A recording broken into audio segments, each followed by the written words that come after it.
Bruxelles tremble. Et cette fois, ce n'est pas une figure de style.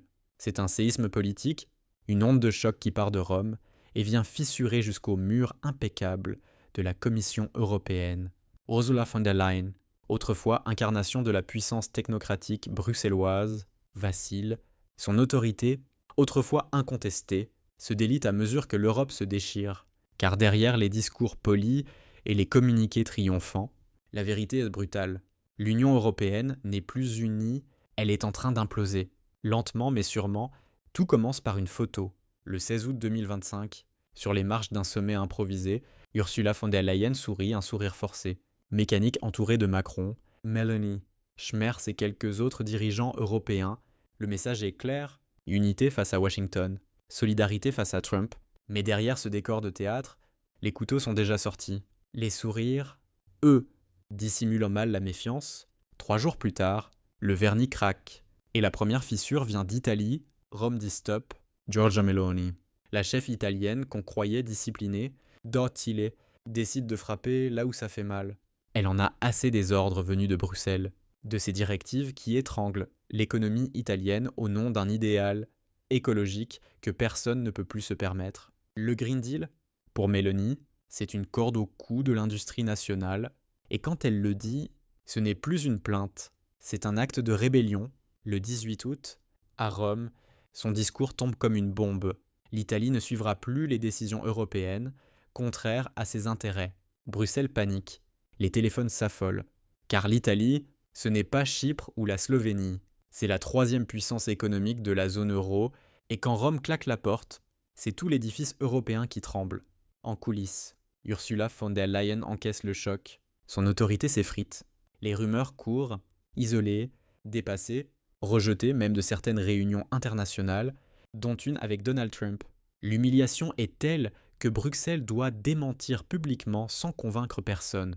Dans les couloirs feutrés du Berlaymont, on murmure que la présidente a perdu la main, qu'elle n'écoute plus personne, qu'elle navigue à vue, et ce n'est pas qu'une impression, les fissures s'étendent à toute l'Europe. En Espagne, Pedro Sánchez appelle à la solidarité, mais évite soigneusement de nommer Meloni. En Allemagne, le chancelier Schmerz admet, du bout des lèvres, que Rome a des arguments légitimes. En France, Emmanuel Macron tente de sauver les apparences, mais il est perçu comme le pantin de Bruxelles. Coupé des réalités populaires, à Paris, l'opposition jubile. L'image d'une Europe technocratique, froide et arrogante, est devenue un fardeau politique, et Macron, trop aligné sur von der Leyen, devient le symbole de cette élite déconnectée. Le 22 août, la Commission tente une contre-offensive. Un communiqué, sec, prétend balayer les rumeurs infondées sur la prétendue mise à l'écart de la présidente, mais le mal est fait. L'image d'une dirigeante affaiblie est désormais gravée dans l'esprit des Européens, et pendant que les stratèges de Bruxelles s'enlisent dans leurs communiqués aseptisés, Meloni continue d'avancer.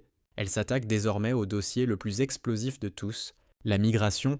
Le 19 août, Rome exige une refonte totale de la politique migratoire européenne, assez de ces quotas absurdes, assez de cette Europe hypocrite qui prêche la solidarité tout en abandonnant l'Italie face à des vagues d'arrivées venues de Méditerranée.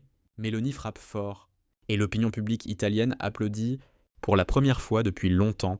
Une dirigeante ose parler au nom de son peuple.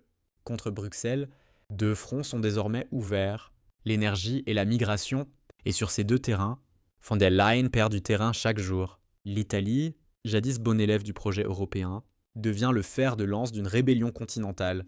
L'Allemagne hésite, la France s'enlise, l'Espagne regarde ailleurs. L'unité européenne, un souvenir, Ursula von der Leyen. Elle n'est plus la chef d'orchestre d'une symphonie, mais la spectatrice impuissante d'un vacarme incontrôlable. Août 2025 restera gravé comme le mois du grand basculement. Ce n'est plus une crise institutionnelle, c'est une rupture idéologique entre une Europe de bureaucrates enfermés à Bruxelles et une Europe des nations qui veulent reprendre le contrôle. Et au cœur de cette bataille, Giorgia Meloni n'est plus une simple dissidente. Elle devient une figure, le symbole d'un réveil européen. Une Europe qui dit non à la soumission, non à la peur, non à l'ordre établi.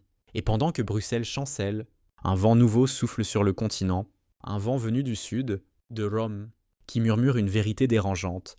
l'Europe ne se sauvera pas en obéissant à Bruxelles, mais en osant la défier. Le masque est tombé, Bruxelles, cette forteresse arrogante censée incarner la stabilité européenne, se fissure de toutes parts. Dans les couloirs aseptisés du Berlaymont, on ne parle plus d'unité ni de solidarité. On parle de survie. Ursula von der Leyen, la grande prêtresse de la technocratie européenne, se retrouve seule, encerclée, trahie. Son autorité n'est plus qu'un souvenir, son pouvoir, une illusion, car l'Europe de 2025 n'obéit plus à Bruxelles. Elle se rebelle, le 21 août, à Bruxelles, lors d'une réunion tendue entre ministres européens. Le malaise éclate au grand jour. L'atmosphère est électrique, les visages fermés, les voix tranchantes. L'Allemagne et les Pays-Bas tentent encore d'imposer la ligne dure dictée par la Commission, mais le front du refus s'élargit. La Hongrie, la Slovaquie, la Bulgarie et surtout l'Italie. Mélanie reste droite, inflexible. Les discours creux de von der Leyen ne convainquent plus personne. Ses appels à la responsabilité commune résonnent dans le vide, car la présidente parle d'Europe, mais les peuples, eux, parlent de survie. Le coup de grâce tombe le 23 août, alors que la Commission s'apprête à présenter une nouvelle stratégie énergétique. Rome bloque tout. Umbeto brutal, sans négociation, et Bruxelles recule. Première capitulation officielle de la Commission face à un État membre. Une humiliation historique. Dans les rédactions italiennes, c'est l'euphorie. Mélanie fait plier Bruxelles. Titre La Repubblica. Pour la première fois, une capitale ose défier l'ordre bruxellois et gagne. Dans les couloirs du pouvoir, c'est la panique. Les diplomates parlent d'un effondrement d'autorité. Certains commissaires murmurent que von der Leyen vit ses dernières semaines à la tête de la Commission. Une présidence à bout de souffle, minée par les crises, rongée par la peur, mais la tempête ne vient pas que d'Europe.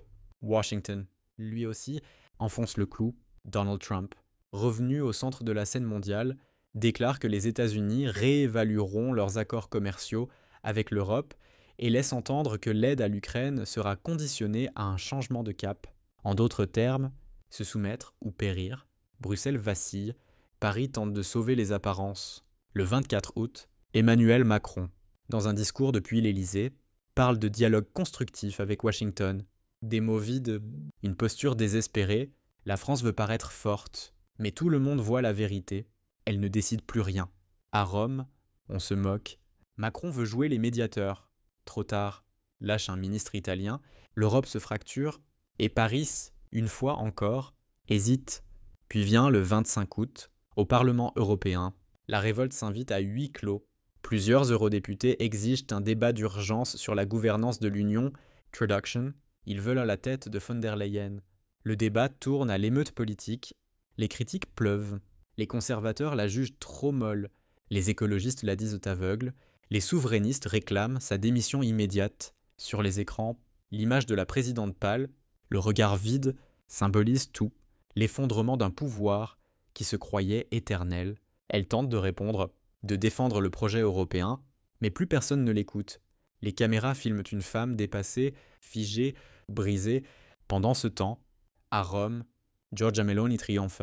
Dans un discours enflammé devant le Parlement italien, elle proclame la renaissance de l'Italie libre, la fin du chantage bruxellois, le retour de la souveraineté nationale. Les applaudissements couvrent sa voix.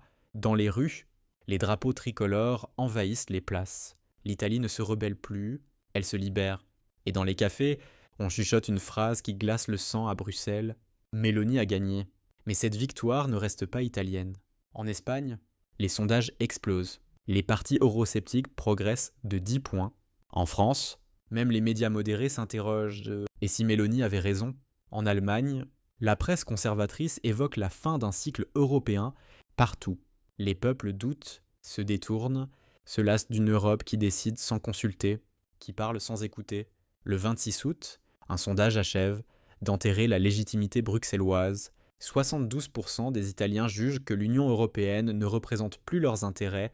61% des Français pensent que Bruxelles est devenue une machine technocratique déconnectée des citoyens.